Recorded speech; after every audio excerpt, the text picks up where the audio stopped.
Look, we are back with a whole nother episode of On the Porch. We're going guest for guest for guest. Amen. Amen.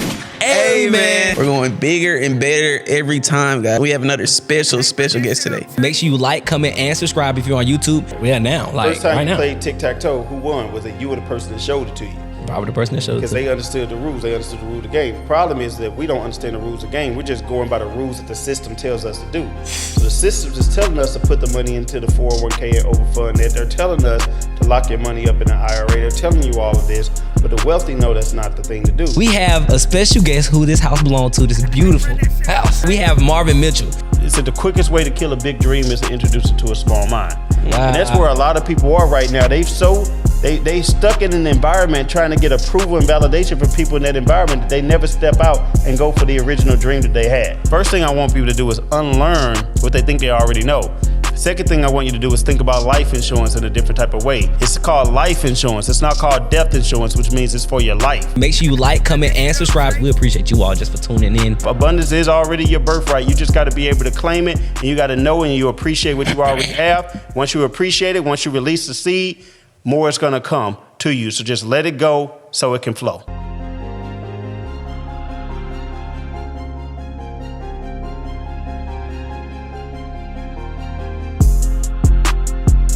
Guys, I know it's been a great episode, but let me put you on game. If you've been in a wreck, let blessing at your accident, your money, get you a check today. Man, go ahead and hit her up. Do not hesitate to hit up 888-7money8 for all your accident referrals and get $300 every time. I know you can use an extra $300. I can too. So go ahead up. If you know anybody that's been in an accident, your mom, your uncle, your auntie, your daddy cousin, whoever it is, go ahead and hit up. Tell them to follow her at Instagram at Your Accident, Your Money right now, and then tell her I sent you. Tell her On the Porch sent you, and she gonna mess with you, and she gonna give you a great deal. Let's get it done. We good? Hey, look, we are back with a whole nother episode of On the Porch. Guys, you already know we've been going crazy. Make sure you like, comment, and subscribe if you're on YouTube. And if you're on YouTube, go over to other platforms such as Apple Podcasts, Spotify, Google Podcasts, whatever that is. And go leave us 5 stars, leave us a nice comment, move us up those charts because we need to get this message out to more people. Guys, make sure that you guys are joining our membership. We got big things coming for you all, and get us to 1,500 subscribers on YouTube because we are almost there. We are this close. BJ. Amen. Amen. Amen. Hey, it's your boy _BJ Real, and we're back here with another episode. Like I said, guys, we're going guest for guest for guest. We're going bigger and better every time, guys. And we have another special guest today. We have a special guest. Guys, I know you guys see that we are in a different scenery than y'all ever seen us on before. You always know we in the garage, we chilling, but we had to get out, get uncomfortable a little bit, right? We had to get out of our scenery because that's what it's about sometimes, right? So we have a special guest who this house belongs to, this beautiful house. Thank you for having us. Thank you for allowing us to be able to come in here, right? We have Marvin Mitchell. Guys, I'm pretty sure you've been seeing him everywhere. He's been going crazy, but I'm going to let him explain and tell us who he is and what does he do. All right. What's going on, y'all? So what I do is I own a financial firm. I've owned out of St. Louis, Missouri. Expanded to Atlanta about maybe a year and a half ago, maybe 2 years ago or so. And what I really do, man, is I educate people on how to multiply their money. I'm a Hall of Fame financial advisor. I teach people how to make money 3 to 4 times off the same dollar. I'm just really humble, down to earth. I come from humble beginnings. Don't think too low of myself, too high on myself. So try to stay even keel and just helping people to get to the next level and go from 6 figures to 7 figures, 7 figures to 8 figures, and I'm teaching them the secrets of how to build and scale their business. So. Yeah, and I know we were talking earlier off the podcast. You said you just made a couple million in your business, but you weren't even actually working. So can you just take us through that and just take us, how did you even get into owning a financial firm? Yeah. Well, good question. I mean, the work that you do today, the hard work that you do today, you're gonna start off working way harder than you getting paid. You're gonna be like, man, I'm underpaid for the work that I do. But if you go in the right direction, then eventually you're going to feel like you're making way more money than the work that you're doing. Just like, man, like, if I didn't put in the work earlier, man, I would feel guilty like I'm selling crack or something. And you know what's crazy? That I feel like I can't see myself, and that's just a mindset I got to get off of, where I'm working all the time, and I make the money that I feel like, all right, cool, I need to make more money a little bit, but I can't see myself making that much money in my business without being in my business. I can't. I just can't fathom that right now. Well, you can, because I mean, what you do is you learn over time to develop that it's not all about you. You the leader, but then you have to get to the point where you can operate in a way that you're bringing in people who are smarter than you in some areas. Like I have an entire leadership team now. I have a COO, I have a CEO, I have a sales manager. I have people on my team that's operating the business when I'm not there, and I have a really good sales team right now. And I have a great marketing program that's automated right now where I bring in leads. My sales team can close those leads.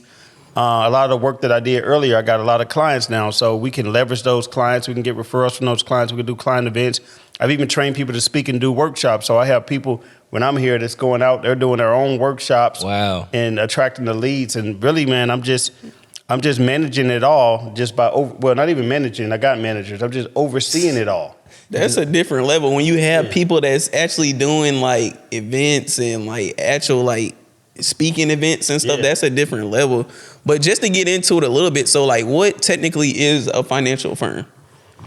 All right, so a lot of people say they have a financial firm just because they're in the business, but to me, a financial firm is when the firm can operate without you, right? So we do everything: stocks, bonds, mutual funds, helping clients get their IRAs or 401ks, life insurance. We help people to manage their life insurance where they can leverage it and buy assets. And all of this stuff is just building a system where I built a sales system for people to follow, identical to the way that I would do it. And then we have, just like think about McDonald's, they have a system. No matter what state they're in, what city they're in, the burger should taste the same. Yeah. Okay. For the most part. Same thing, like if you're a client and you say, hey, I want you to help me do my finances. Okay, great. Let me pass you on to my team. My team gonna take care of you. And they leave out that experience feeling great. And I'm overseeing it to make sure that the client was taken care of. So I'm not trading my time for the hours of meeting with my clients. Now, I did that for years. I did that for a decade, right? So at first it was me going out, knocking on doors. Let me take you back to the root of it. Take us back. I don't want y'all to think we on the porch, right? Yeah, for sure, we on the porch. I got to be real with y'all. I got to know how it was. There was times when I first started that I got my clientele by going out, getting doors slammed in my face, telling me I don't belong in the neighborhood, being young, 21, 22, 23 years old, just out here talking to older people, telling them to invest their money, people looking at me like I'm crazy. But that I had to go through that in order to get to where I am, right? It taught me character. I mean, I was writing thank you cards to every single person. I would make it a rule that I had to meet 20 people a day. I'm going out knocking on doors until 20 people open their doors and getting contacts. And I would call them back and be like, hey, I had this whole thing where I would say, tell me what you're interested in. Here's a picture of 5 things: college savings, saving for school, retirement accounts, life insurance, etc. And I would have them, can you just check, doing a quick survey, can you check off the one that's most interested to you? All right, great. So I just opened up an office around the corner from here in the neighborhood. So I like to get out and personally, meet some of the people. So then I would go back. I knew their address because I knocked on the door. Write thank you cards to every single person that I met. And ask them I would ask them for their phone number. Wow. Some people would give me their number, and I would basically say, the next time I see something that I think could be a good fit for you, is it okay to reach out to you and give you a call? So now it's not a cold call anymore because they're not talking to a complete stranger. That's because true. how many people's knocking on the door? I'm gonna say, hey, I'm the financial advisor guy. I knocked on your door. You remember me? That's Who's not gonna remember that, right? Yeah. Exactly. So they're like, oh yeah, you knocked on my door. All right, cool. You mentioned to me that you were interested in retirement savings. You checked that off the box. Well, look, I just got a stock, and I just thought that it would be, it's something that's moving right now. I think it would be great for you. And I was just telling them about a good stock and saying, you know what? I think you should buy some today. Oh, wow. And most people would say, I laugh and say, I can't buy any today, but then some people would. Right. And if they didn't, I'm saying, okay, bam, putting in my sales system. 2 weeks later, giving them a call, and I'm writing thank you cards. Sometimes I'm writing thank you cards with like tears rolling because it was so damn hard. Oh, man. But that's what kind of built my character and made me like thick-headed. Like, I don't care if somebody say no, I'm not attached to the outcome, if that makes sense. So once you went through like that lesson and like what did that instill in you, and like what changed from that point on, just going through those like door knocks and getting those no's and yeses? Yeah, it taught me that the only person that was holding my back was not the people, whether they white, black, old, young, it didn't matter. It wasn't the people, it was me. Mm-hmm. Why you said that? I was the person who was holding myself back with my own limiting beliefs. I remember when I used to go knocking on people's door and nobody want to open the door, or they would look at me. One guy said, you don't belong in, like I said, all of that stuff, I got all of that. And I'm thinking to myself, I'm telling myself, it's because I'm young. It's because I'm black. It's because they looking at me like a peddler. Wow. They looking at me, but the reality of it is I was the one who was looking at myself like a peddler. I was the one who was looking at myself thinking that I was at a disadvantage because I was black. I was the one who thinking I was at a disadvantage because I was young. So as a man thinks in his heart, so is he. So because I thought those things, then of course they treated me as such because it's the law of the universe. People will treat you the way that you treat yourself. That's true. Mm-hmm. So really I started reading this book. It's called The Greatest Salesman in the World by Og Mandino. Great book. I heard, yeah. And it was really talking about, his scrolls. It was like 12 scrolls, and one was, greet this day with love in my heart. I will persist till I succeed. I will act now. I'm nature's greatest miracle. All these different things. And then I started to meditate and started to change my state. Then I started to go up and greeting them. And if you read the book, you'll know what I'm talking about. It says, I would say to myself before they open the door, I love you. Put a smile on my face. I wouldn't say it out loud, but I would say it to myself, and it would change my expression. And once I started doing that and I started being more confident, saying that I deserve it, all of a sudden people, they didn't just open the doors for me. People started inviting me in, saying, hey, I cook. People started saying, hey, man, I got to improve your wardrobe. Come downstairs. We're about the same size. Helping me pick out suits that they had just to give to me. Wow. So people started treating me differently once I started treating myself differently. Once I changed the way I thought, once my thoughts began to change, my life began to change. Wow. And that's special because nobody's just gonna let just anybody into their house unless they feel something from that person. Yeah, it's all about feeling, right? When you get the feeling for yourself and that confidence in yourself, people get that feeling from you. The one thing the book says, muscle can split a shield and even destroy life. I mean, force can split a shield and even destroy life. But only the unseen power of love could really flow through it. And who could defend against my force when their heart feels my love? Wow. See what I'm saying? When their heart feels my love, that does more than any kind of weapon, any kind of force won't do that. It's just the natural power of love. Because what we have to realize is that we're dual.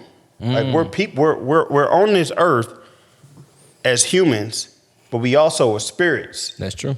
So our body is temporary, but our spirit is eternal.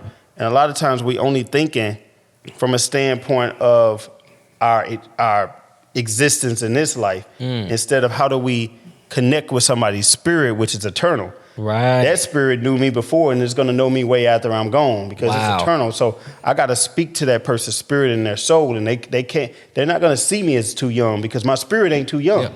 Yeah. My spirit ain't too old. That's crazy. You see what I'm saying? Yeah. My spirit is eternal. Yeah, I do see what you're saying. And I just remember, because, I probably said this so many times on the episode. Every time. You say it a lot. I said a lot. I went and I used to go door to door, and I remember people letting me in and stuff like that. It wasn't for I worked for another company. And it is about just pretty much what you think about yourself, right? If I come in with the right energy, because everything is energy. If I come in with the energy, they're going to listen to me, right? And then sometimes it's kind of like you have to tell yourself, because sometimes they try to close the door on you and stuff like that, right? And it's like you just have to tell yourself, well, in a nice way, that, hey, this is how I pretty much feed my family, so I need you to listen to me, right now, right? So it makes me come out as a a better energized person, right? Being able to just speak to their spirit, like you were saying, they could feel that. They actually can feel that. So I know with you going door to door, what made you? So you obviously, when I went door to door, this is different. When I went door to door, I was working for a company. You said you're going to go door to door for yourself. It was Power Home Remodeling. Okay. Yep. So it's Power Home. I started off door to door doing Cutco. Knives. Oh wow. Okay. Cool. So I know you just got this background in sales, but what gave you that energy to say, or gave you that drive? Where did that come from for you to say, you know what, let me go door to door and actually work? Because a lot of people. Well, you said this a decade ago, so I guess you couldn't just get on social media like that, right? Because I know I could have been like, well, so what made you say, let me actually go direct to these individuals? Yeah, so basically, it was what the job called for, man. I didn't know I was good at sales. That's not nothing. I never grew up saying, man, I can't wait to get into sales. You know what I mean? Right. Like, it's just that I knew I was poor. I knew that, I was homeless at one point. I knew my dad was in jail for my whole life. My mom had me when she was 15. So, man, I looked at all of those things in my life. It was like, look, I know I don't want to be like this. Yeah. I know what not to do. I know what not to do. I know when I have a son, I want to be there for my son. So I'm going to do whatever I had this since I was young. I don't know if that's a desire that God just gave me, but I had this, I got to get out of this situation that was built within me. Right. It was God-given. It was like I have to, I got to be a generational curse breaker. I got to change the way this life is. I'm going to make something of myself. And what really made it that way is, going back, man, it was probably... the episode is fire. I get it. But we have to make sure that you get your taxes in this tax season. So why not get them done by the best in the game, KDP Tax Services? I mean, they're going crazy right now. $7,000 cash advances starting January 2nd.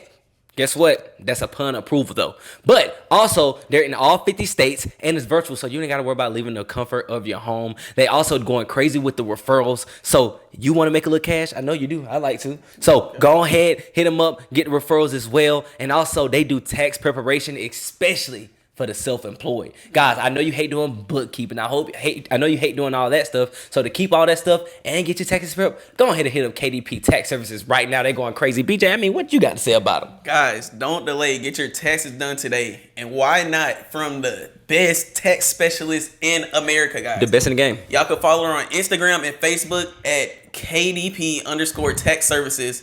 She even has a website, guys, that you guys could go to. It's kdptaxservices.com. And her phone number, hit her up, guys. Her phone number is 910-704-3253. Don't delay. Get your taxes done today. Let's do it. I did network marketing for a short term when I was a teenager. And one of the things they did in network marketing, they was really into... they were into self-development, reading books. Yep. So at a very young age, I know I read books like Think and Grow Rich and How to Win Friends and Influence People. So it's kind of like I got the mentorship from these books at an early age. And then that just got me into self-development. And I got real big on that. And that's really what just gave me the drive. Wow. I like that. Would you have something? Yeah, I was just about to add to it before we go on to something else. Because at a point in time, I was going to do door-to-door actually like around the time Mike started. But I actually had family members that were like so against it for me. And they were telling me not to do it because they had a experience with it growing up. And they like heard the bad stuff about it. Like how... okay, it's a pyramid scheme. It's not doing good. Yeah. But now that I'm like more mature and stuff, I hear everybody that's like successful, a millionaire, like a successful entrepreneur, they have some type of sales. Were your background. people millionaires? No, not at all. All right. So, no, it's okay. I used to tell him that. I used to be like, why? No, it's easy to say that now, but let me tell y'all like the craziest thing, right? So I'm a Hall of Fame financial advisor. Literally was inducted into the Hall of Fame. In Congratulations on that. Right, thank you. That's right, and I wrote books. I'm on TV. I'm on radio. I'm out here traveling around the world, speaking, training thousands of financial advisors on what I do. And what's so crazy is I almost didn't do this career. Wow. I almost didn't do this career because I didn't. Here's the story. I worked at Wendy's and I worked at Lowe's, You know, a Lowe's, the hardware store. Right. Yep. Yeah. And I worked in the tool department.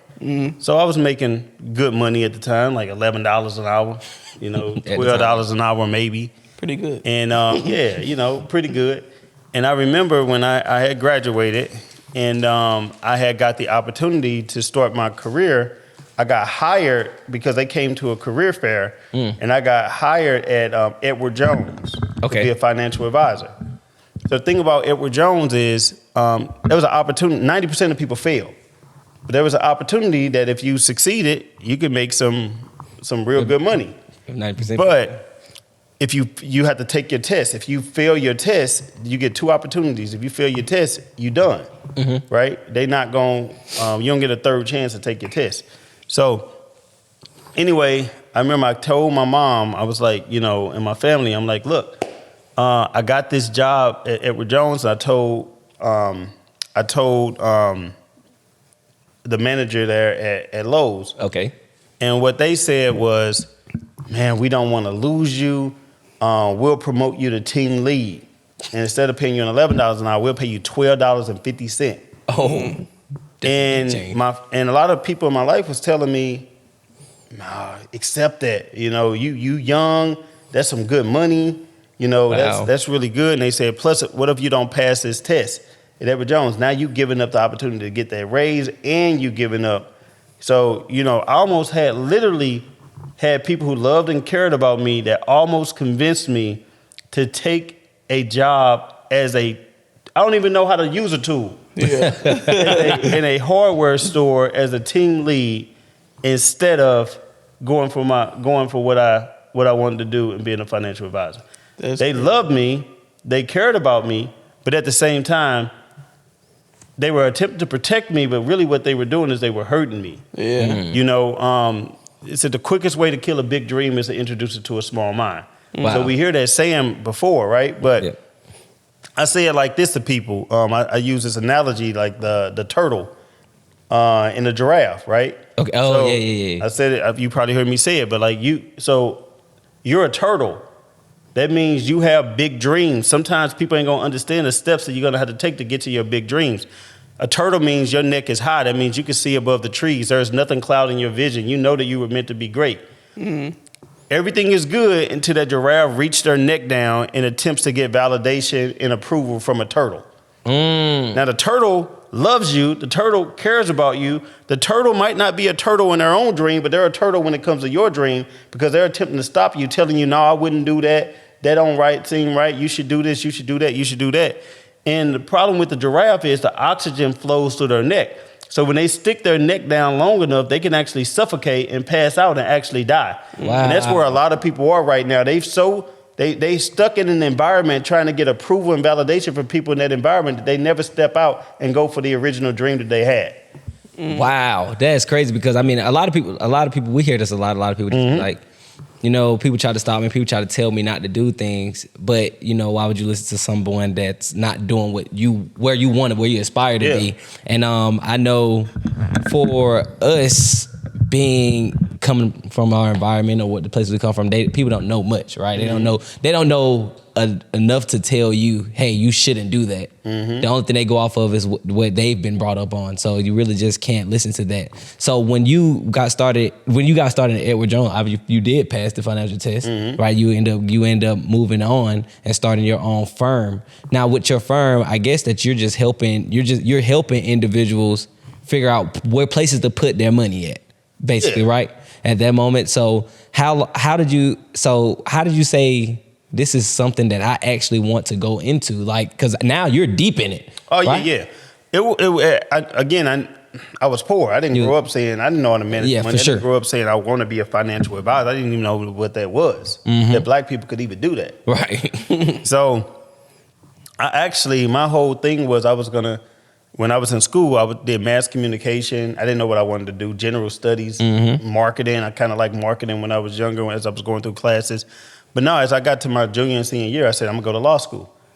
So I actually studied, took my LSAT, got accepted into law school, and actually went to law school. Wow. For a semester or so. But what really transitioned is my grandmother became very sick. And she was in her early 60s or so, and I got a call that she had cancer. Wow. So I ended up moving back, and I'm the first person in my family to graduate from college. Wow. So I ended up moving back to St. Louis to help take care of my grandmother, and at that time, she made me the durable power of attorney. Oh. That means that now I was responsible for making decisions when she was incapacitated, such financial decisions. And she told one of the advisors that she wanted to be safe, and he put her in very aggressive funds. She lost half of her money. She had no long-term care insurance, so medical expenses pretty much ate up her entire 401k, her entire portfolio. So it was really at that time that she passed away feeling like she was a burden on the family. So when she passed away, it was just like I felt sort of responsible. I said, I let this happen.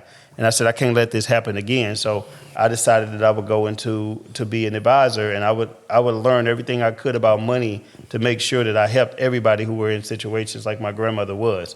Wow. So that's how I became a financial advisor. That was my purpose. I still build my company around those values of my grandmother. She used to bake cookies. I bake fresh. I have my team bake fresh baked cookies every day, kind of to keep that memory living. So yeah, that's how I became a financial advisor, and it ended up kind of working out for me. Right. It's like, what's the type of stuff that you're like implementing and helping people with as far as like a financial advisor? Everything when it comes to deciding if they should do what they should do with their 401k, if they have an IRA, if they should put money into Roth. But I think for this age range of this podcast, on the porch, what I've really been able to help younger people do is to save them from the traditional way of thinking about saving. So the traditional way to think about saving is I got to put money into my 401k. I got to work. I got to go to school, get good grades, get student loans, get me a job, saving my 401k, keep putting money aside until I'm 65 years old and old enough to retire. And then finally I can live the lifestyle that I want to live. Yeah. Like, just think about that. If you're 21, think about that. You got to wait until you're 65 to become financially free. You're essentially saying that you're going to be, not that a job is a bad thing, but your money is going to be tied up and enslaved for another 40 years. Is that what you want? Right. This life is moving too fast. People don't have pensions anymore. People ain't having Social Security anymore. This ain't your parents or your grandparents' retirement. You can't have your money completely locked up when you might need it most to build your business. So first thing I want people to do is unlearn what they think they already know. Second thing I want you to do is think about life insurance in a different type of way. It's called life insurance. It's not called death insurance, which means it's for your life, which means that you can use it to actually borrow against the cash value now. You can use it to borrow against the cash value now, right? And if you borrow against the cash value now, then what can happen is you can leverage that money and make it work for you 2 to 3 times off the same dollar. What? So hold on, wait. Yeah, break that down. All right. So Tay, is everything good with the camera? Okay, cool. Just make sure. So let's say I got $100,000 that I built up into my cash value. Mm-hmm. That money in the cash, once it's in the cash value, I'm not spending that money. I'm just borrowing against that money. Just like if you was borrowing against equity from a house. That's true. The house is going to continue to grow if it appreciates, whether you borrow money against it or not. Wow. But you can use that equity to go out and get another property. That's now true. You're making money off of 2 properties at the same time. Mm-hmm. So think of it as the same way, but with life insurance. So if I build up my cash value, that's going to keep appreciating, let's say about 5% every year, no matter what I do. So if I got $100,000, I'm earning 5%, the next year is worth $105,000. Sure. Yep. If that money was in cash and I went out and I took $30,000 out and I bought something, then I only have $70,000. That's true. So now I'm only earning interest off the $70,000. The rest of the money is gone and lost forever because I spent it on something. So I'm losing the opportunity cost on what I could have earned had I kept that $30,000. Now, since I have $100,000 that's earning me 5%, let's say it's in my cash value, but this time I borrowed $30,000 against it. Okay. Then I go out and I buy me, let's say, a down payment for a real estate property. Mm-hmm. Now I'm making money on the real estate, and that $100,000, I didn't touch it, I just borrowed against it. So it's still growing as if I never touched it. So the next year is still 105. Wow. So see what I'm saying? I do see what you're saying. So do you have to pay that money back, or great question. That's a whole nother thing that's different. I don't. Wow. You don't have to pay it back. I want you to pay it back because when you pay it back, you increase your ability to borrow more in the future. But if you don't pay it back, it's simply subtracted from the death benefit when you die. So it don't go on your credit. You don't need your credit score. Doesn't matter. It don't matter if you like, for example, if you try to get equity from a house and you got equity in the house and you lose your job and then you go into the bank and say, hey, I want to borrow some of my money against that house. I need a home equity line of credit. They're going to be like, all right, fill out this 18-page application. Let's see if you can get approved. You don't got no job? Nah, you can't get this money. Yeah, that's it's true. It's our money. That's true. Yeah. Life insurance is different. No credit checks. You ain't got to have no job. You don't even have to be a good person. You know what I mean? Yeah. You just have to have the money available that's sitting there in order to borrow against. Wow. And that's the thing. And once you borrow against it, and if you don't pay it back, it's from your death benefit. The death benefit is almost always more than the cash value. So if I got $100,000 cash value, I most likely got like at least a $500,000 death benefit. Wow. So that's it's almost like being able to be on your bank. that's what it's called. Become your own bank. Man. So that's what they mean when they say become your own bank. I'm literally, so if let's say you wanted to go out and you wanted to get hard money lending. Yep. And they would charge you 15%. And I said, you know what? I'm going to give you a loan and I'm going to you're going to sign a legal document where if you don't pay me back, I get your house as collateral. Yep. And I could say, so I'm only going to charge you 10%. I give you the money. I borrow against my policy. I give you the money. Deal. You paying me 10%. My life insurance policy is still growing as if I never touched it. Right. If you don't pay me back, I got the house, and I could resell that for a higher value. And then I protected myself. And then once I paid it off, I could just use the money you've given me to pay back off my loan to give me future borrowing capacity in the future. That's crazy. So what I tell people is this is a way to make money 4 times off the same dollar. So I talked about borrowing against your policy and then using that money that you borrowed to go out and buy, let's say, a real estate. It could be any asset. Turo, Airbnb used to be really popular. But let's just say I went out and I got credit. Yep. And I turned that credit into cash. Okay. So I went out and I got $50,000 of credit. I got $30,000, whatever, and I used that as a down payment for the house. But then I took my life insurance policy and I paid off the card right away. Wow. Now I'm making money on my life insurance policy as if I never touched it. I got the points from my credit card. Oh yeah, that's cash. And I got the income that I'm growing from the policy. And then once I build that up enough from the real estate, I borrow against the equity from that and get a down payment to buy me another property. Now I'm making money 4 times off the same dollar. So I want to keep the money in the family. Right. A lot of times what we want to do is we want to spend it. Not spend it, As soon as we get it, consume it. Once you consume it, it's gone and lost forever. See, there's 3 different types of people when it comes to money. Please, yeah, tell me. You have a debtor, you have a saver, and then you have a wealth creator. The debtor is a person that's just going to go into debt, and they spend their life trying to break even, just pay them just to get back to zero. Wow. They go into debt, they try to get back to zero. They listen to people like Dave Ramsey, bless his soul, but Dave Ramsey who tells you, he's good for some people. But Dave Ramsey's going to tell you you should pay cash for everything, get out of debt. Well, if you get out of debt, that means you're at zero, which is cool, but there's homeless people on the street that don't have debt that are at zero, but that doesn't mean they're in a better financial situation than you are. That's they true. don't have any assets. What I teach people is not just to survive, we want people to thrive. So the saver, they're going to save, and then they're going to pay cash. They're going to save, and then they're going to pay cash. Okay. Well, that's better, but at the same time, every time they pay cash, they lose the forward momentum of that money. I build up $75,000, now I spend $50,000. Now I got to build my money back up to the $75,000 before I start making more than $75,000. Then I spend cash again. So my cycle is looking like boom, boom. And I'm maybe getting a little far ahead, but I'm not really getting that far. Right. So what I train people to do is I want you to be a wealth creator where your money never stops. You never stop the forward momentum of your money. It just goes up, up, up. Just like the debtor, when you want to buy something, you do buy it, but you borrow against your policy to buy. Remember, when you borrow against it, it's still growing as if you never touched it. You buy that particular thing, and then you pay it back. Wow. Just like you do anyway. Yep, either this way. time, instead of you just getting back to zero, your money was still going upward the entire time. It's literally the difference between like a couple $100,000 and a couple $1 million. Wow. Without spending anything more or less, doing the exact same thing, but just structuring it differently. I mean, it even goes back to like the way people pay for bills, right? What most people do is they get their paycheck. Let's say they get $100,000. What most people do is they're gonna spend $95,000 on bills, and now they got 5% left, and now they're making 5% interest on that $5,000. So they making what, $250 on that $5,000. That's what most people do. They pay their bills first and then they pay themselves last, whatever's left over. Let's say if it's 5%, they make an interest on that. But what if you can reverse that? What if you can say, I'm gonna have my entire paycheck go into the life insurance policy, right? Yes. The life insurance policy is earning 5%, so that's $5,000 in interest every year. But now you actually borrow against the policy to pay your bills.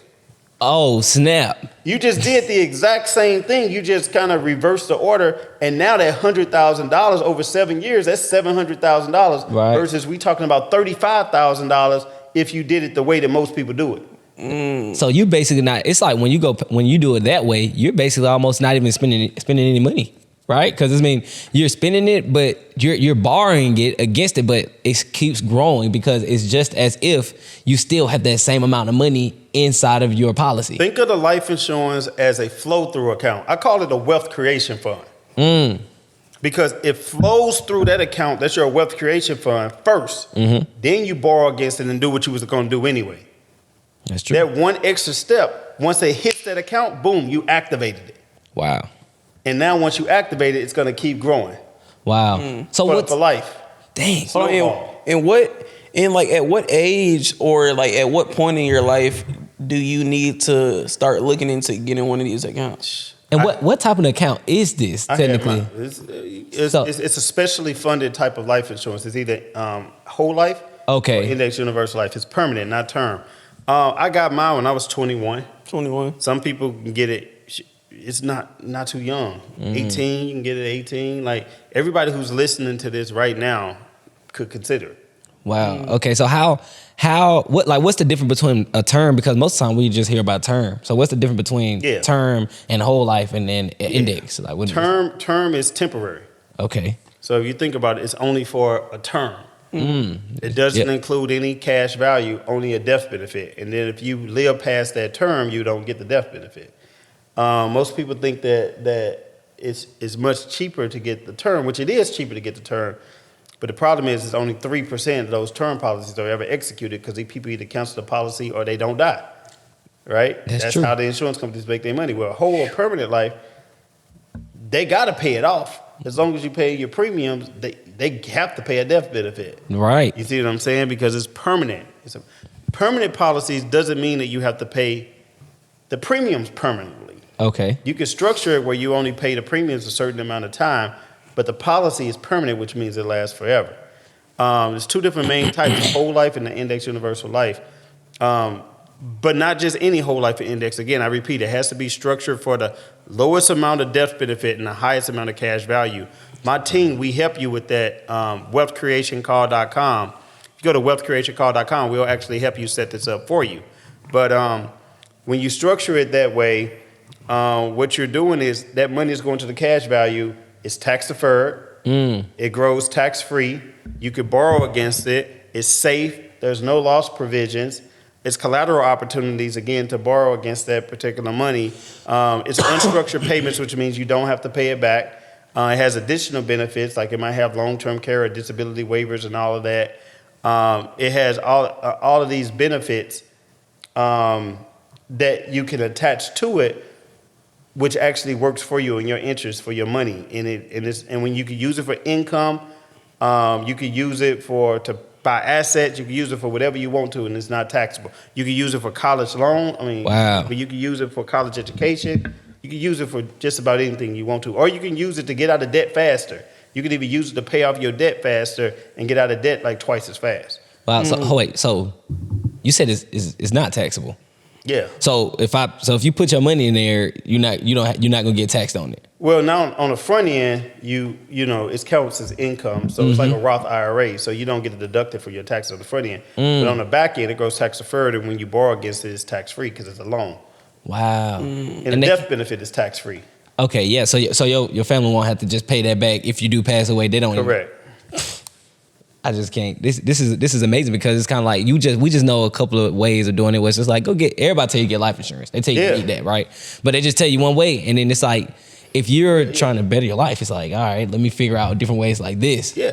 Well, the problem with life insurance agents is that if you're a life insurance agent, you got to listen to this, is that most people don't have a amazing career because they're trying to sell based off of a need and not based off of a want. You know, the people that every time somebody dies, they're like, oh, get your life insurance. You don't want to end up like this person. They died without life insurance. Yeah. You don't want to end up with a GoFundMe like this person. You don't Right. want to. But when you sell like that, people might be inspired to go get it, but they're going to want to say, oh, I don't want to feel guilty that I don't got it. Let me get the least amount. Right, that's Just true. to say I got it. Right? That's true. But if you're selling it based on a want, like, hey, we want to put as much as we can into here because we're going to be using this tax-free to borrow against this in order to go out and buy assets. So we want life insurance. Now, instead of you saying, what's the least amount I can put in, we got people saying, what's the most amount that I can put in? Because I'm looking to leverage this play. And just as a benefit, we have life insurance. Wow. So I don't have to even promote it as I want you to get life insurance. That's a secondary benefit. But the primary benefit is how do we help you enjoy your life more now while you're living? All right, so listen, he's talking heavy, and I hope you guys are actually listening because this is, even if you're younger, even if you're older, whatever it is, especially if you're younger, this is something that you can start right now. And if you're older, it's something you can start right now. But this is about, I just started thinking, and I'm like, okay, cool. You said something about a Roth IRA, right? It's like a Roth IRA. You put your money into it, boom, it's non-taxable, right? But Roth IRA, I have one, and you only could put like, what, $6,000 in there a year? Six, seven? So, and it's not taxable. At that point, you can pull it out later on, and then it's gonna be tax free.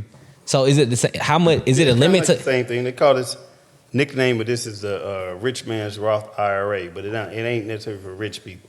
So is there a limit? Like, is it like 7,000 where you could just put in there, or No, there's no limit. It just depends on how it's structured to make sure your death benefit is good. So, wow? Okay, so how much? in fact, this is what they used to do.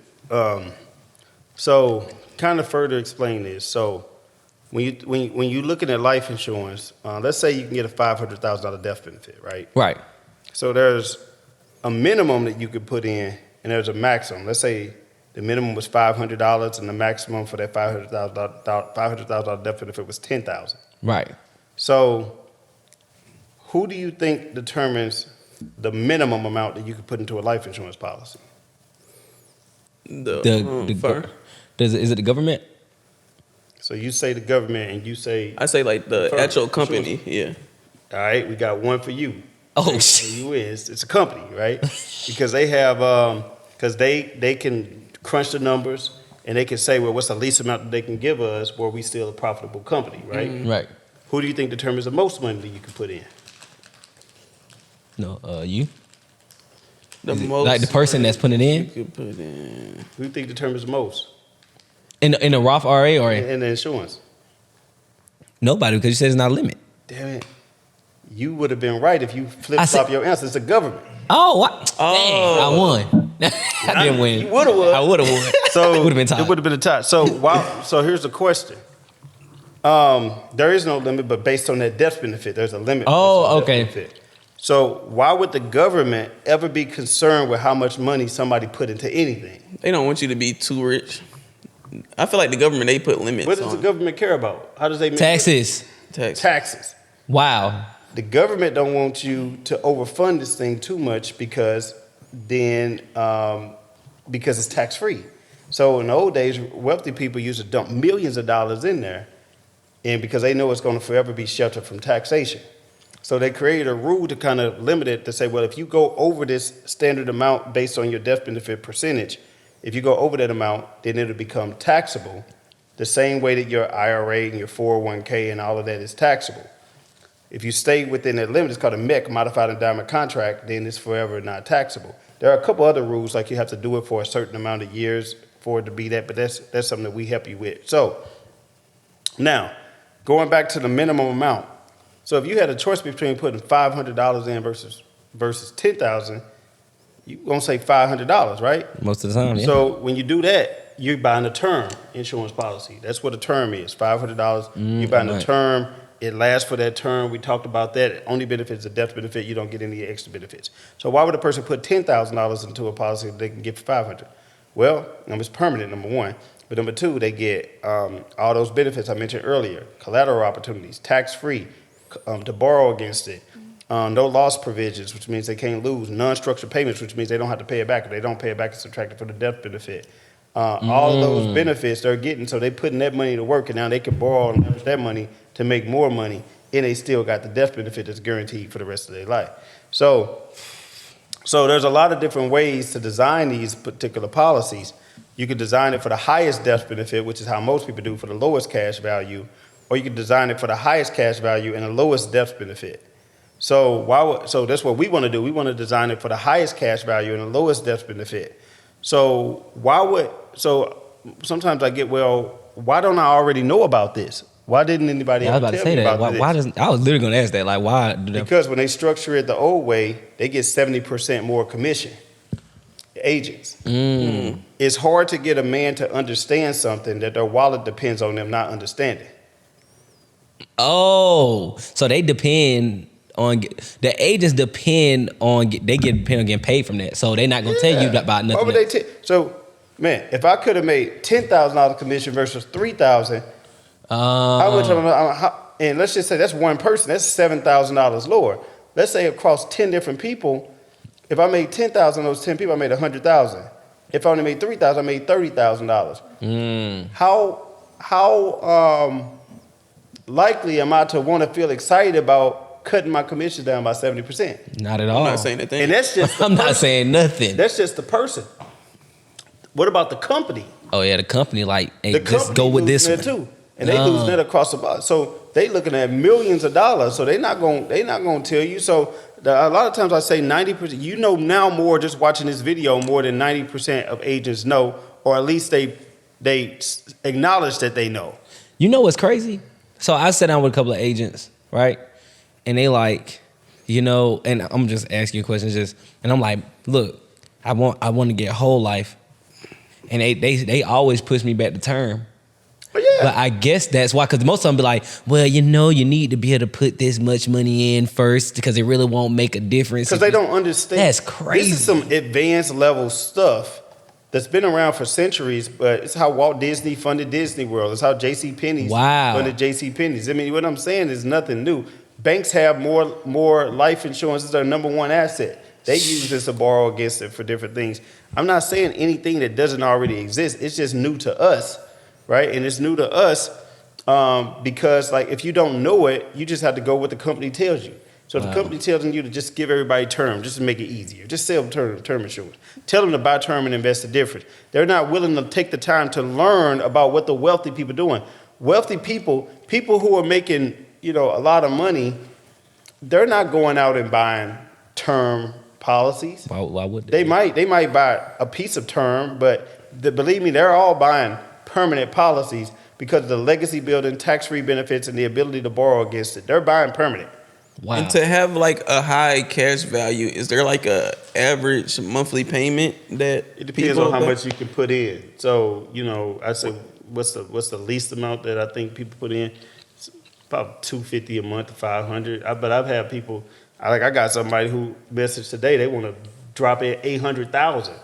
So 800,000? Yeah. You met them in Dubai, huh? Nah. They here in the US. But no, it's a big standard. Remember, the more money that you can put in. Now, the cool thing is that most people don't think they have the money, but you actually have the money. You just have to find the money. What you mean by that? Well, if what you thought to be true about money turned out not to be true, when would you want to know about it? Yeah. As soon as possible. Now, right? Yeah, now. First time right you now. played tic-tac-toe, who won? Was it you or the person that showed it to you? Probably the person that showed it Because to they understood the rules. They understood the rule of the game. The problem is that we don't understand the rules of the game. We're just going by the rules that the system tells us to do. So the system is telling us to put the money into the 401k and overfund it. They're telling us to lock your money up in an IRA. They're telling you all of this. But the wealthy know that's not the thing to do. So instead of me overfunding my 401k or paying extra payments toward my house or getting this high interest credit card debt, I'm going to actually I'm going to actually stop overfunding my 401k pass and match. I'm going to stop overfunding my house. I'm going to stop doing a 529 plan. I might even stop some of my term life insurance once I get approved for more insurance. Once I get that extra money and find that might be an extra $1,000 or $2,000 that I didn't even know I had, Wow. that I can reutilize and put it into my life insurance policy to super speed that and make it grow. And I can even put some of it toward my lifestyle to increase my lifestyle. Now I have that money working for me, leverage, and now I can borrow against that and pay my debt, or I can borrow from that to buy assets. I can do what I want to do while my money is still continuing to grow and then hit that wealth creation cycle. So when you're trying to get a policy or open a policy, like, who can you trust, or like, what are you like looking at That's a good as far question. as opening the policy? Because when you're talking to the agent, of course, they're just trying to sell you on it so they can get their commission. Of course, like anybody would. There's nothing wrong with that. So like, who do you trust, or what are some of like the principles that you need to like look at into determining what type of policy you need? Yeah, well, you can make that real easy. You can just trust me. You know, my company, come to my company at wealthcreationcall.com. Yeah. So wealthcreationcall.com is my company. We gonna set it up the right way because that's what we do. That's all we talk about. And how you'll know we set it up the right way is we're gonna have what's called, like, on Whole Life, we'll have something called like API riders, which means it super speeds the growth of your cash value. We're gonna have certain type of formulas where we're gonna show you that has non-MEC type of policies, which means it's a no lapse guarantee that you can't overfund it without it, penalizing you or anything like that. We're going to structure it for the lowest amount of cash value, the lowest amount of death benefit for the highest amount of cash value. So those are questions that you're going to have. We're going to put blends up in your policy to make sure we accelerate the growth and super speed and charge it to make the growth grow faster. You're going to be able to borrow from it quicker. So, like, if you structure the wrong way, sometimes you can't borrow from it for like a few months or even a year. The way that we structure ours, you can borrow from it as quickly as 30 days. So, I mean, those are some of the factors that we are building into the policy, but it's also going to be different based on the person's situation on how we build it. Some people need a more flexible policy where they might only have a little bit they can start putting in, but they want to leave the room that once they make more money, they can put more in later. So we can structure it that way too. So again, there are a lot of ways to structure this, but what my team would do is we're going to understand your situation, understand where you are, understand how we can help you, and give you a specific recommendation based on your situation. Man. So y'all heard it here, guys. If y'all are having a hard time trusting people with open a policy, come to Marvin. He does great business. Absolutely. All right, yeah, for sure. Hey, look, so tell us. So when I first came, well, not the first time, when you told me to come over here, right? You had this thing going on, right? It's people in here and everything, right? He was talking about, I think, path to prosperity. Tell us about that. What is that? Let's hop into that. Like, what is Path to Prosperity? How are you helping people, or what is that? Just a program? Like, what is it? Yeah, Path to Prosperity.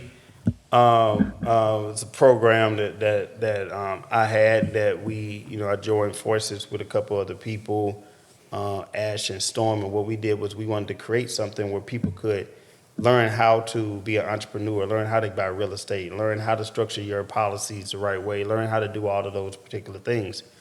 And that was pretty cool.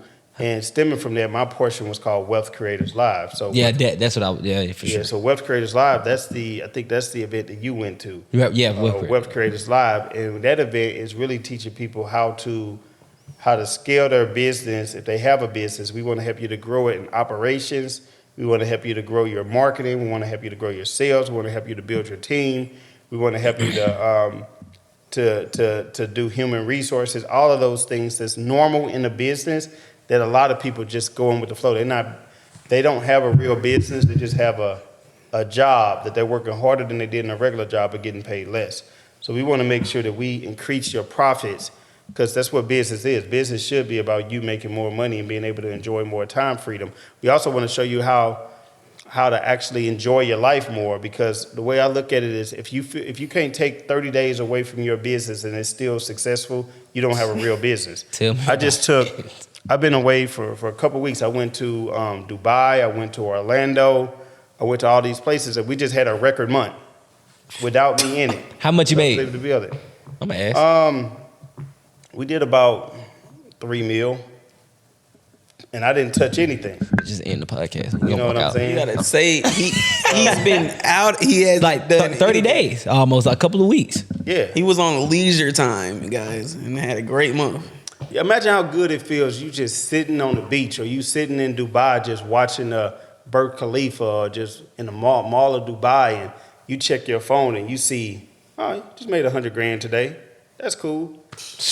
Then Man, I'm back at it. That's crazy. Looking at some beautiful water, huh? Looking at beautiful water, or I'm sitting back on the beach, maybe having my quick team meeting on the Zoom, 15 minutes. I'm sitting back on the Zoom, talking to the team. All right, cool. Let's get this together. All right, cool. We got this. What's happening with this? All right, great. We doing good? All right, good. Then the rest of my day, we good. I'm just sitting back watching. Like, hold on.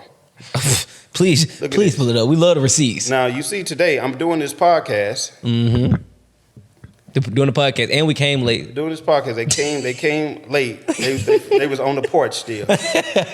They forgot they was in somebody's house this time, not on the porch. We forgot. But what this say? So this is deal just coming in today. Did you see this? This says today, right? Right. What they say? Read that number. $316,855. All right. Read this number.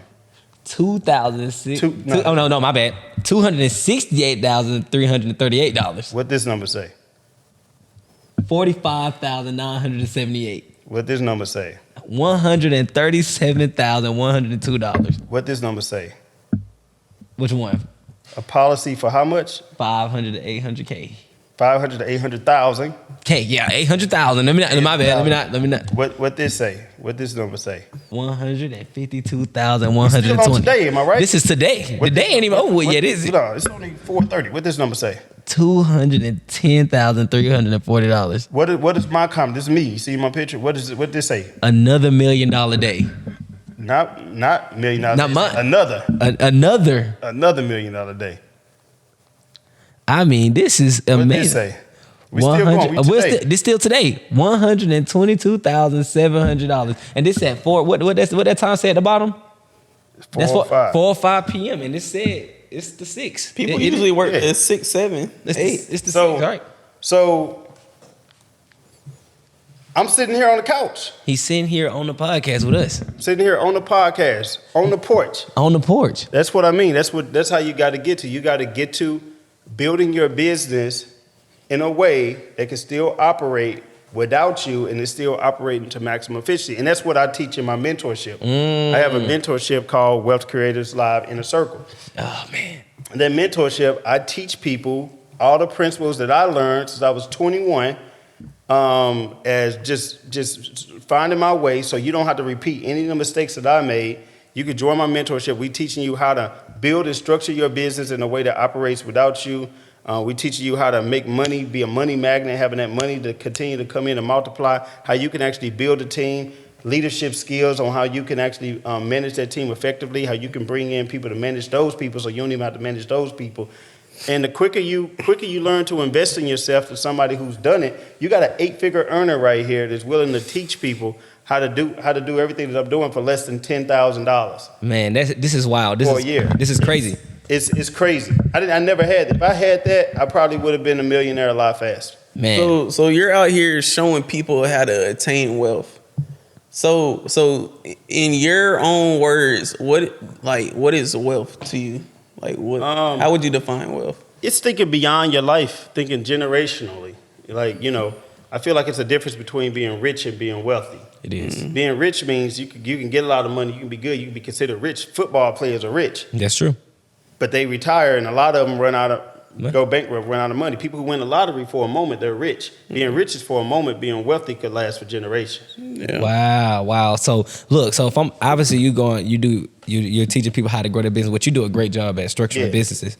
What is the first thing that someone should be looking at when they're looking to be able to make their business more hands-off, right? To the point where they want to kind of automate it, where they can do things like, it's always a first step. What's that first step that somebody should be looking to do to be able to automate their business or get a little bit more hands-off? Getting a mentor. That's true. I mean, I don't mean to sound too cliche, right. But why reinvent the wheel when somebody has already done it? Okay. Why reinvent systems when the systems has already existed? Like, find something that has already worked, duplicate what they've already automated, integrate it into what you're already doing. Why reinvent it? That's true. That's true. Give us a sneak peek of something that's like, all right, so say they get your mentorship. Boom. They buy it. We in here. What's the first thing you're gonna tell them to do when they get in there? Yeah, first thing I'm business. gonna tell them to do is we gonna set some clear goals. You're gonna do what's called a business audit. On that business audit, we're gonna understand where you are, where you want to be, what goals you want to set. We're gonna help you to do that. We're gonna help you break that down into 6-week goals. We're gonna hold you accountable to those 6-week goals. You're gonna get introduced to a community of other people who are like-minded, who also have businesses, who are also gonna hold you accountable as well. And we're gonna join you into a community with continual meeting rhythms where you're gonna be able to meet weekly and consistently, and have a team of support system that's behind you. Oh my goodness. I mean, I hope you guys. I just hope you could do this with a podcast too. Oh yeah, absolutely. We got all different kind of business owners. I got a person who's a coach, have a cleaning company. Wow. Social media manager. Anything. So just business is business. At the end of the day, there are principles that you can learn in any business that work. Right. No matter if you a shoe salesman, a truck driver, it doesn't matter. Business principles are principles. Right. So once you have the business like behind it, how do you like maintain that wealth and like keep it going for generations? Structure it how I'm telling you to do it with the life insurance, being able to borrow it, and getting a trust. It's important to get a trust, because a trust, you want to take everything out your name so that you own nothing and control everything, right? Right. Once you get that trust set up and established, you can do do what the Rockefellers did. So you had the Rockefellers, you had the Vanderbilts, two very rich families in the past. Very much. What the Rockefellers did, they created their trust, they created systems, they created committees, board meetings within the family, where when a person went out to get a loan, they could come and they can request loans from your own bank instead of from the bank. And then that money, they got death benefit policies on everybody. So when somebody died, all of that money went into the trust and continued for generations to come. Where the Vanderbilts, they just wanted to get out and just spend as much money and showboat and show that they had it. Right? Like, that's not where I'm at. I don't care about showing that I have it. Right. You know what I mean? Like, in fact, I might sell my truck. I don't care. Because here's the deal. It's What like, truck? He said, what truck? The one right there. The double R? The double R? Hey, can you buy that from them? Yeah. They put you on a little payment plan. Tell you can do good business now. Right. So here's the thing. You get to the point where you ain't trying to prove yourself to anybody, right? The Vanderbilts, they try to prove themselves. You ever heard of Biltmore Hotel? Yes, I think so. Biltmore, that's like, they got one in Arizona. Huge. Like the Biltmore is just like, when you stay in a big Biltmore, you're like, oh my God, I'm like staying in the most luxurious hotel. Wow. Right? The Vanderbilts, Biltmore, Vanderbilt. Wow. That was somebody's house. That was somebody's house? Yeah. They wanted to spend their money on a big grandiose thing so they can prove that, oh, look how great I am above the rest of everybody. You know what I'm saying? Now there's nobody in their family who's wealthy. Really? Yeah, it doesn't like the so a lot of people don't know this. The Rockefellers are so wealthy that many people don't say, well, how does that affect me? Did you know that the Rockefellers actually was created by Spelman College? They created Spelman College. They created Spelman College? Yeah. I heard something where they were like Rockefeller Spelman. The very name. Wow. Look it up. It's a lot of stuff that they still even own today that they don't even have to say. And that's a wait, so they own a black college. Man, a lot of these black organizations was owned by white people. Yeah, you know what I heard? I heard Berkeley like was white people. like I heard like all the NAACP black white people. Yeah. Like people don't know that. Like that's why I ain't gonna need to speak on that. Yeah, we can go into it. Hey, look, we can talk about it. The fraternity, like the fraternities and stuff, like they come from like either that or like Freemasons and stuff like that. Yeah. I mean, they doing the same thing that was like some of the stuff that was done on the slave ships. Like Brandon, they on, where you think that Brandon came from? It came from when he was on the slave ship, and then they branded the slaves. So like, it's a lot of stuff that we even take it to our culture now that was taken from those type of days. Wow. Yeah. That's crazy. And it just goes to tell you, like, we just listen to what we hear first. We never try to go and do research. Like, we never do research. And I want to know why is that? I guess because you think that obviously that come from way back in the day where they be like, hey, you don't need to read this. Exactly. They didn't want to let us want to read. hide something from black people, just put it in the book. That's it. It's the same thing, man. Okay, so obviously I know you said you don't care about showing the money and everything like that. Hold on, I had one before that. Well, go ahead. I was just about to ask, since we were like kind of on the topic. So it seems like you like study wealthy people, like, or you have like a good understanding of like the origins of wealthy people and how they did it. So would you say somebody with like a 9-to-5, can they like become wealthy? And if so, how so? It's really just a mindset, you know. It's really just a mindset. I mean, I got people. I didn't help people to make $1 million while they still work the 9-to-5. You know, it's just a mindset that, am I going to follow the traditional systems that already exist, or am I going to follow my system, the new system? Am I going to follow the old retirement rules, or am I going to follow the new retirement rules? You get a choice. Like, it has nothing to do with where you are now. Like, one of the things I try to tell people, the power of manifestation, right? The power of your mind. Like, you can manifest whatever you want in 7 days. All you have to do is you got to get into a state where you're not just doing. We so quick to do because we like, okay, success loves speed. I get it. But sometimes you got to slow down in order to go fast. Wow. So pull back, you hear success loves speed. You just going. You like doing. Well, you never really just taking the time to stop and just say, okay, what do I actually want? And close your eyes and maybe meditate for a few minutes and just say, all right, and let it come to you. Because when you meditate, the power of your subconscious mind doesn't know the difference between the truth and a lie. Like, a person can be on vacation in Dubai and still feel miserable, while a person can be sitting in the middle of a one-bedroom apartment but be envisioning Dubai in their head and can be having a more enjoyable experience than that person who's actually in Dubai. Because your mind, your imagination don't know the difference between the truth and the lie. So when you're in that meditative state, you can actually speak something. And when you speak it, and when you speak it, and when you say it within your mind, and then you allow yourself to feel it, when you allow yourself to feel it, the vibrations of that feeling actually tells your mind, don't know the difference between the truth and the lie, that you're actually in that state. Once it believes that you're in that state, it actually opens the door and attracts more things to you that will have you actually in that state. Wow. So there's a book I like called The Instant Millionaire. It's all about that. Like, see, the thing is, we're already abundant. Too many people of us are just spending our life, and America does this to us. It's not like this in every country. Teaching us that we have to just always strive, work harder, strive. That's the culture we're in right now, for sure. Without realizing that you've already arrived. Wow. You've already arrived. All you have to do is just be blessed and be grateful and be thankful for what you have. And that vibration is going to attract more to you anyway. So just stop, be gracious, be thankful for where we already are. This ain't a race. We ain't trying to get richer than everybody else. Who are we trying? The only person we're trying to compare ourselves to is ourselves. Wow. So you close your eyes and be like, man, I've arrived. Thank God for what I have here. Thank God for this money that I do have. Thank God that I'm able to pay my bills. Thank God that I'm able to do this. And you start to build that vibration. You said everything is energy. Then it's going to attract more energy like that. That's why giving is so important, because it detaches you to the thought that you have to hold on to something. So when you holding on to something so hard, like, I tell people all the time that I can't help you get the harvest because you won't drop the seed. Wow. You holding on to a seed because you believe that seed is your harvest. When you're willing to drop the seed, only then can heavens actually water it and nurture it and give it time to actually manifest. But you just got to be patient enough to see what you manifested. See, there's a reason why the Bible says, speak those things that are not as though they are.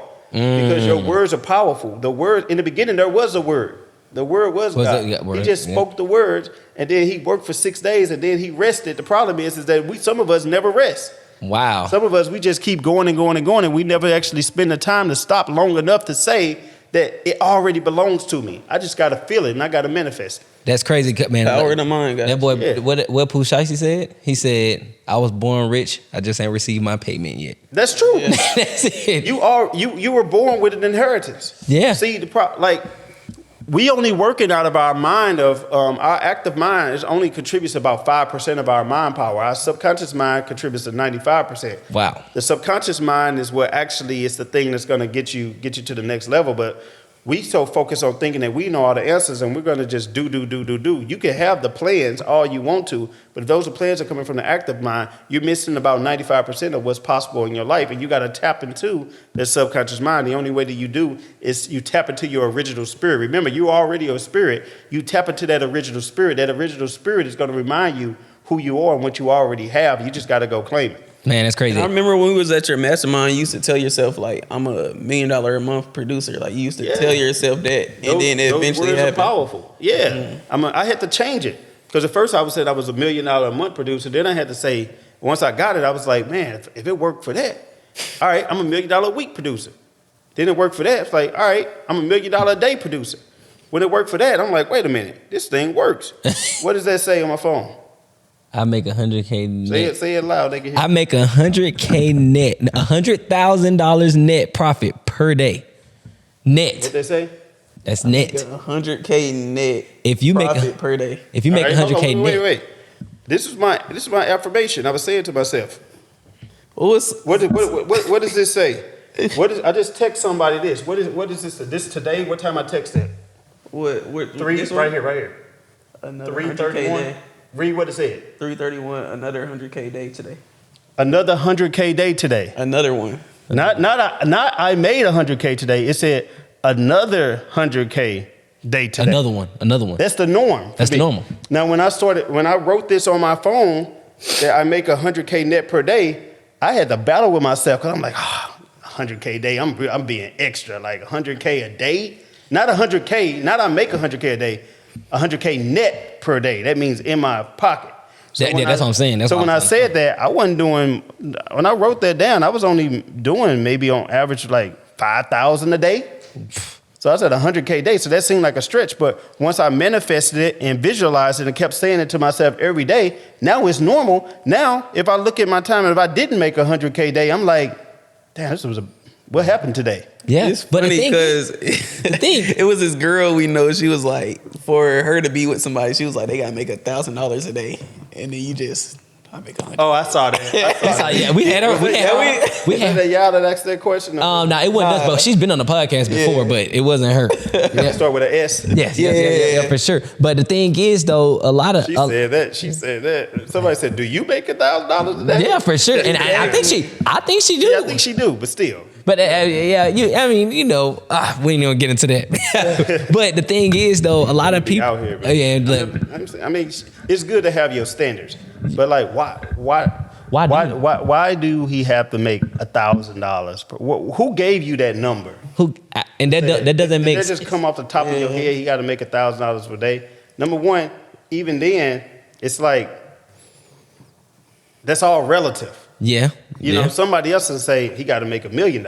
Like, depends on, so $1,000 a day, why? Why $1,000 a day? Like, yeah, why? Like, if somebody makes $120,000 a year, you could live a pretty comfortable life.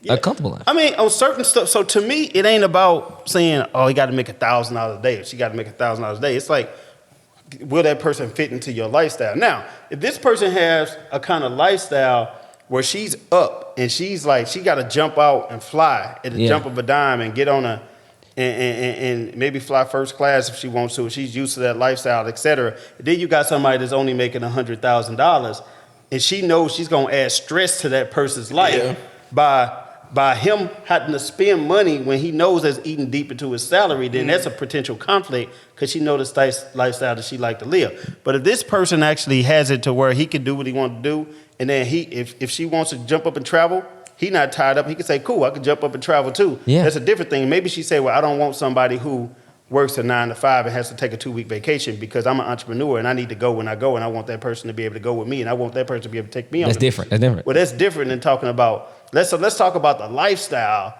instead of just a dollar figure. That sounds so shallow. And really, hopefully that they making that much money themselves already, because you telling me to provide a lifestyle for you that you couldn't even provide for yourself. And now, of course, me and we supposed to make it easier and make it better, but you can't come to me like, oh, I need $1,000 a day, or I need to fly first class, or I need to hop out and fly. If you're not already doing it. Now, here's the thing.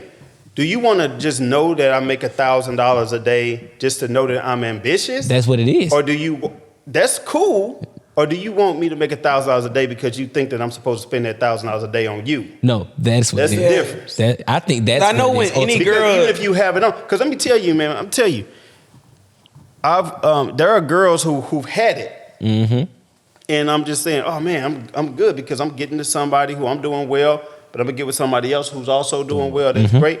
But that girl could say, well, I don't want to spend my own money. That's what you for. You know what I'm saying? That's what they all say. That's fine because you're a savings account. If we together for real, you ain't gotta spend your money. I'll probably take care of everything. But Nah, I want to use all my money. It's my spending money. I want to go shopping. that's what, that's usually what they want to do. But I'm like, no, you need to save that money. They need to be saving that. I could buy the stuff for you, but you need to be. We say this all the time. You need to be a savings account. Now, if I give you that much money, what I want to know is what are you doing with that money? First off, That's true. I need an account. Of not everything that's happening, but like, are you taking some of that money and reinvesting it into some real estate and flipping that money and then being able to Bring it build back some more. passive residual income from that money? Or are you a liability? Are you a bill or are you an asset? Are you a liability or are you an asset? A lot of women who are a bill think they're an asset because they think that they're an asset just because they look pretty and they walk on your arm. But That's they are crazy. draining you every night. Look, you being pretty, I'm gonna look at the camera. Look at the camera right You being there. pretty is only gonna last for so long. When that person starts feeling drained and start feeling like that you a bill and that you a liability, that whole prettiness wear off real quick. It don't mean nothing. So that prettiness might keep you for about 3 to 6 months. Then after that, if you a liability, you're a liability. That's all it is. You're a liability. Yeah, That's you all gotta it is. be- You ain't even cute no more. now I'm recognizing all the things. Oh, when you wake up, you don't really got no hair. You look good when the weave was in your head, but you don't really got. Put Your them lashes on. strands is like sticking especially up. when they start complaining, because now you start complaining, you start making me actually realize, Dang. what are you doing for me anyway? At that point, You ever seen what movie was that when old girl had on all her makeup and she was looking real cute, but then she got in the bed and then she pulled off her weave and then she pulled off her arm. Wow. What movie was that, bro? What movie was that? Come on, y'all gotta know this. It's a movie. I think it was a Wayne's Brothers or something like that. Oh, you talking about you're not talking about white chicks, are you? No, not white chicks. But anyway, I forgot what movie it was. But my point of it is, you real cute, but then you start. It's just like that. You start pulling off the weave and you start taking off your arms and stuff, and you realizing that, dang, what they say? Said you look like on Friday. Said you look like Janet Jackson. Get out of the car, looking more like Freddie Jackson. Yeah. But like you That's was crazy. saying, guys, like, so if a girl finds out you making $1,000 a day, she's not thinking, okay, he makes $1,000 a day. We can invest this money. They here. not thinking that. We can start this business. All she thinking about is, I haven't been to Dubai. I haven't been to Cancun. I haven't been to Africa. Like, that's all she thinking about. She's not thinking nothing like investing or how to keep it. Yeah, for sure. You better go for what's eternal, what's gonna last a long time. You better go for that spirit. I'm telling you. I fell into it. But if the girl's real pretty, it's real easy to just be like, man, but she's fine. You know what I'm saying? Yeah. But I'm telling you, that dies down real quick. It dies down super quick. And you want somebody that's going to stand the test of time, that's going to be a friend, that's not going to undermine you, that's not going to disrespect you. You want somebody that's going to be real, that you feel comfortable enough and safe enough to talk to that person about whatever, and y'all can joke together, laugh together, have fun together, like build wealth together. Like, that's what you want. Everything else is just superficial. That's crazy. So Have you been married before? Yeah. And we're skipping over the real estate part right now. We'll see if we have time to get back to it. Let's see. Are you married right now? I was engaged before, but no, I'm not married. I've never been married, which makes it real tough because when you start to be successful and you're not married, then you realize what's out here in these worlds and these streets ain't. why do you think, or do you know you haven't been married before yet? Why do you think that? I'm just not the type to just get married just because it's the thing that I need to do. Like, do I want to get married? Yeah, I absolutely do want to get married, and I do believe I will get married one day. But at the same time, as me being a financial advisor for the last 18 years, I sit down with a whole lot of couples. I sit down with a whole lot of couples, and they come in smiling and happy and living this great life. But I also see the other side when they coming up fighting over the money and fighting over who's gonna separate this. And or beneficiaries fighting over certain things. Like I see that too much. And I know it's over a 50% divorce rate. So not saying that I don't have to be on the negative side of that, but at the same time, like I'm not naive enough to know that there's a lot that I have to lose. And like prenups, they don't even work that well as much. I was about to say that. You don't believe in prenups because you can just get the prenups on. Prenups is cool. But look, it ain't even about the prenup. It's about me making sure that the person that I'm with is with me for me.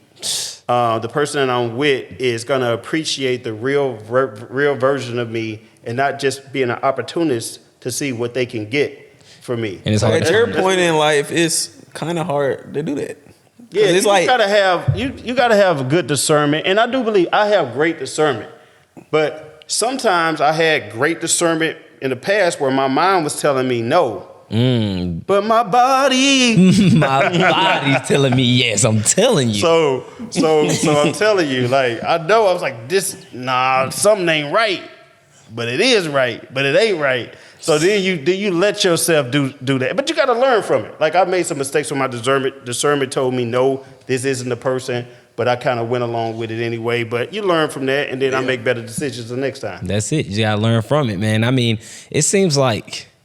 That's just crazy because I just understand. I see how it's gonna be real hard for you because there's nobody in this. It's very rare that you find somebody that's actually there just to be like, you know what, let me help you along the way, or let me actually help you in your life and help you grow. Because they'd be like, a woman is a man's biggest asset, but it's kind of like that's not true for everybody. Mm-hmm. A lot of people go out, they just go say, you know what, every successful person I know, they're married, and then they go rush to find somebody, but that's not true. I've seen a lot of successful people that's been married. That's not married no more, and they was messed up again. Yeah, I feel like somebody that's not married, they could be like more like dangerous or go the extra length to be more successful because they don't have like those obligations of like a relationship to uphold. I'm telling you, because obligations. I'm married, right? I'm married, and oh yeah, that's right. You are married. Let me tell you about some obligations. All right, it is what. Congratulations. Thank you, man. I appreciate it. Yeah, but for sure, it's definitely working. Sometimes I deal with stuff like that too. It's just like, all right, bro, we need to be doing this. We need to be saving. We need to be investing. But you want to do this, want to do that. When they're like, bro, I don't want to do that. I don't want to do that. So, and I still deal with it, especially one of the things because of our age. You see her, she see everybody else out there living this lifestyle, but I'm like, bro, they ain't got no wealth for real. Especially most people on social media, they don't have no wealth for real. Yeah. They going out of town, they doing all this. They trying to keep up with the Joneses, but the Joneses are broke. I'm telling you. And then so they look at it as if, oh man, they living this great life. But I'm like, yeah, right now. And it's probably not even great because when they come back off of that vacation, they're trying to figure out, dang, how can I make that money back again? Yep. But as you came off vacation, you like, well, I ain't even really lose anything. Oh so yeah, it's a difference. Probably made more money because I wasn't too busy being in everybody's face. That's it. So I might go to Ghana in a couple weeks. Man, go ahead. You should go out there to the I think who having something. I think EYL. EYL having something. You might as well. I might go down. You might as well go down there, man. So I mean, I do want to make some investments in Ghana. So yeah. Yeah. So you might and check it out. Be a business trip. You can write it off or whatever. All that good stuff. Yeah. But right now. So I know you said you wasn't about showing off and stuff like that. But we in this. How much this house cost? Couple mil. So what made you buy this property? Right, because you could have stayed in small something and still had your money. Well, when I bought it, I still was living in St. Louis. Wow. I still kind of live in St. Louis. I'm kind of back and forth now. So my whole thing is, how could I turn luxury into an asset instead of a liability? So I would rent this house off and do masterminds here. Other people would do like social gatherings here. Let me tell you, we talked about it before already. Airbnb, different things like that. So this would cost me about $10,000 a month, but one event here I could make $5,000. So and that's one day. That's one day. So you imagine if it's rented out for 10 days between $3,500 to $5,000. Like there's been months where I've made $20,000 to $30,000 net profit just by having this house only rented out for like 10 days, and I got to live in it for the rest of the time. Man, let me tell you something. A lot of people don't understand. because you bought it as an asset. You're not even really staying here like that. I'm pretty sure you stay here sometime whenever you're in town, but that's able to net you. So if you only pay $10,000 on a note, and you made $30,000, you just made $20,000. So now you got something else that you go put back in that life insurance policy and borrow against once again. Exactly. Did you buy this property off a life insurance policy or? I did. I borrowed from this. Oh my goodness. He practiced down payment. I asked that because he practiced what he preached. So he's not just telling y'all to go do it and he's not doing it. He's actually doing what he said. Too. I borrowed against it, the $20,000 for down payment to get for my life insurance policy. Then I made my money back from the Lambo because when I got it, everybody wanted to go and join my coaching program. Wow.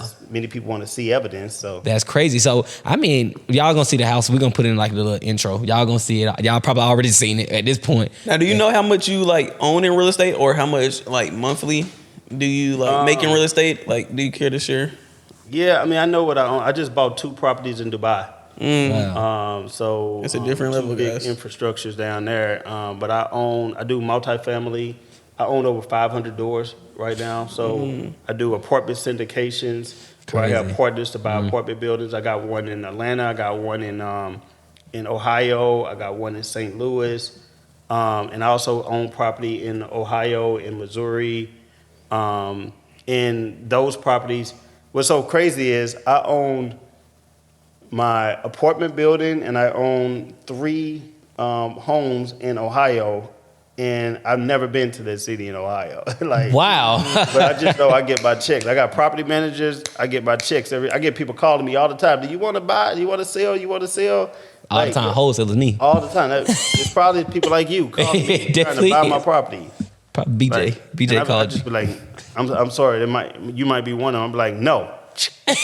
And that's cool. Let me tell you, so we hear that all the time, and like that's just one of those things that are built up. And like we say, we young, so now it's just like I'm so used to hearing no. Yeah, it don't even bother me no more. Hey, you want to say your property? No, stop calling me. Go to hell. I hear all types of stuff. I hate you. Go. I'm gonna kill your mom. I'm like, all right, whatever. I would, buddy, if that was my property. People be saying I'll come. I'm like, all right, bro, whatever. Hang up on. They'll come what? They get crazy. They'll come do what? Yeah, I'll come over here. They be so mad. I be like, I don't know why they be so angry, but that just shows you how some people. This is what men saying to you. They be men. It be all types of stuff, and that just shows you another level. I ain't never got that one before. I should have shown the messages. Let me tell you, the messages, them people texting us like F off. I mean all types of stuff. Got to be thick skinned for sure. Oh yeah, for sure, and it don't even bother me. I just about your mom. I be wanting to text them personally sometimes, the way they be getting. The way they get. Yeah. Now, sometimes we be playing on the phone with them. I be like, they'll be like, hey, don't call my house no more. I'll come over there and pull up, shoot you up. And then I'll be like, well, yeah, I'm going to pull up on you right now. Just be arguing with them. But it's just fun and games, man. But it seems like we probably, so I'm pretty sure all this stuff, I was going to ask you, all this stuff to help you make more money. Because you said the Lambo, when you bought the Lambo, more people got into your course. They see the evidence. That house, you able to rent it out. And then I know when people come here, they like, all right, cool. Like when you held the Wealth Creation Live here, I'm pretty sure I saw how many people went up there, right? And I mean, it is what it's just numbers. So you had like 5-6 people come up ready to pay, about $10,000, which is cool. One thing I liked about that, and I admire about that, which it changed my mindset about, a lot of people be scared to ask for money. Mm-hmm. You like, because you look at it, I'm guessing you look at it as it's a favor. I'm helping y'all out, really. Yeah. So you like, look, yeah, it's $10,000 for right now. And a lot of people hide that. Like, a lot of people don't tell you how much they stuff costs or anything. Saying I got the ability to help make you a millionaire, and you can't give me $10,000, then thank you, because you let me know that your mind ain't ready to make $1 million. That's all it is. If you can't see $10,000 as a little money, you won't be able to see $1 million. That's true. You gotta have your mind say it's only. Like, I'm doing that to help you. Because one of the reasons I'm doing that to help you, because I understand that you can't charge what you're not willing to pay. That's you know true. How many people? 3 out of those 6 people who paid me $10,000 that day said that week, because they actually did it, something opened up for them and they made double their money. Wow. In a week. This ain't because of my program. This is because, remember, you cannot. It's a spiritual thing. It's how money is energy. Money is movement. Energy flows. Nothing can flow to you if you don't first let it go. When they was able to let it go and let it flow, then it came back to them. That's true. It's going to come back to them tenfold. It's all an exercise. So I can't help you by telling you I'm going to let you into my program for free. I'll give you free information, but I'm not going to let you into my program for free, because how am I teaching you how to charge somebody else if I haven't first taught you to pay somebody else? That's true.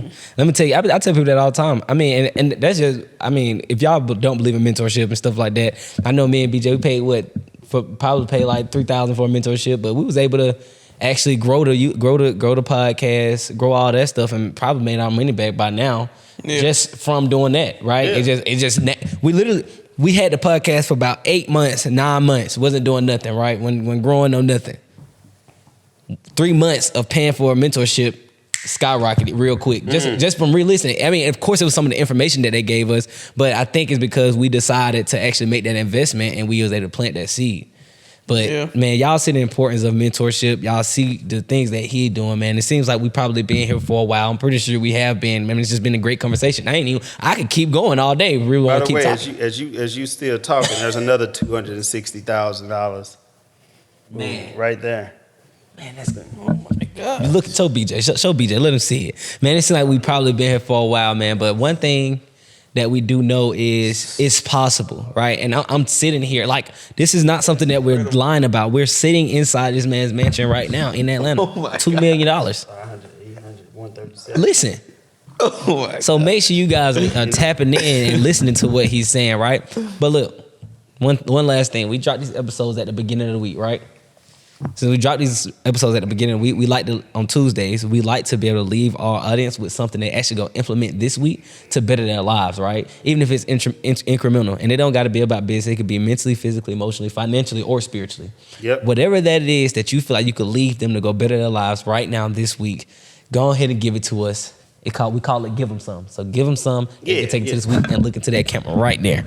So this is a gem. Like, First, I talked about this earlier, but it all starts in your mind. It all starts in your subconscious. Take 30 seconds every day just to close your eyes and just manifest what it is you actually want. And I want you to visualize what's actually going to happen in your day. And I want you to feel yourself being successful, because if thoughts talk to your mind, then feelings talk to your body. So your body is going to move based on the feelings that you have, and the feelings that you have is going to create a new pattern. But sometimes we are stuck in the everyday. Like, think about your routine every day. You might wake up in the morning, to give some people an example. The first thing you might do is might reach your phone. You might check your Instagram. You might check your email. Might get something from your email that you don't like. You might get a little upset that you got to answer that question. You might go slugging, and you're already off to that start, right? Right. Now, when you try to do something different, and say, well, I'm not going to look at my phone. I'm just going to manifest. I'm going to sit down in silence. Your mind is automatically going to tell you, just like you're going through withdrawals, that no, you need to check your phone. You're going to start to think it's so important to do. It's just like you're trying to train a dog. If you're trying to train a dog, for example, you're going to tell it to sit down. It ain't going to sit down. It's going to run away.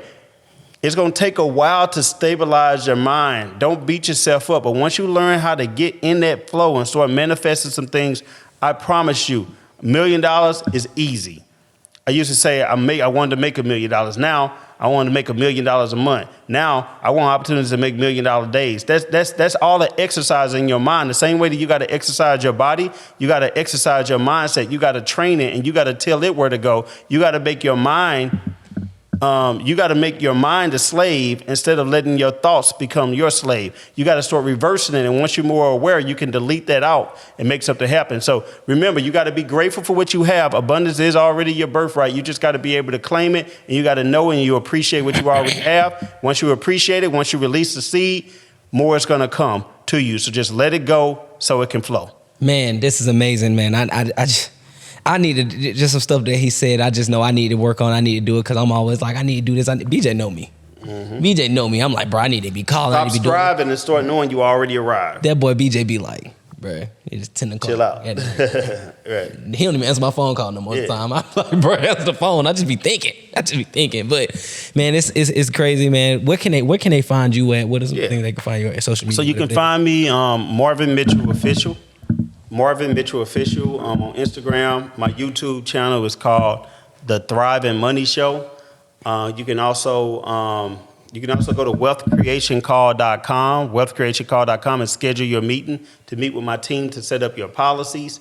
And that's pretty much it. You can go to wealthcreatorslive.com, wealthcreatorslive.com/inner circle, and find out about my inner circle, where I help entrepreneurs do go from 6 figures to 7 figures or 7 figures to 8 figures. So got a lot for you. Just go ahead and pick off the menu what you think is best. Man, go ahead and do it. Make sure you guys follow us on Instagram @_on the porch. Make sure you like, comment, and subscribe. And if you got some game from this episode, go ahead and leave some fire in the chat. Go ahead and let us know how you guys appreciate us. And we appreciate you all. It ain't about appreciating us. We appreciate you all just for tuning in. And make sure that you guys go over to the other platforms, Google Podcasts, Apple Podcasts, or whatever that is. Leave us 5 stars. Say something nice so we continue moving up those charts. And guys, I'm pretty sure we're going to try to put an ad in here about, our community and let you know what it includes. But go ahead and join the community because that will change your life and you can hear from more people like Marvin on maybe a monthly basis or something like that. So go ahead and tap in with us. BJ, y'all can find me on Instagram @ _ on Mr. Mindset. BJ, where can they find you at? Y'all could go ahead and find me at _BJ Real on all platforms. But most importantly, y'all go like, comment, and subscribe to the podcast. Y'all can find us on YouTube at On The Porch Podcast, Instagram _ On The Porch. Guys, it's been another great episode. We appreciate you for letting us into one of your homes. Now let's go on a tour. And we're about to do a little tour around here so you guys could see if y'all just stay dedicated and follow the formula that he's laying out for you, what type of lifestyle you could possibly be living. All right. We out. Peace. Cut to the tour scene.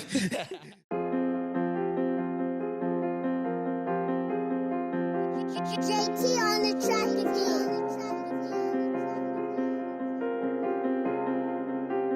Hey, run that shit up, Chase.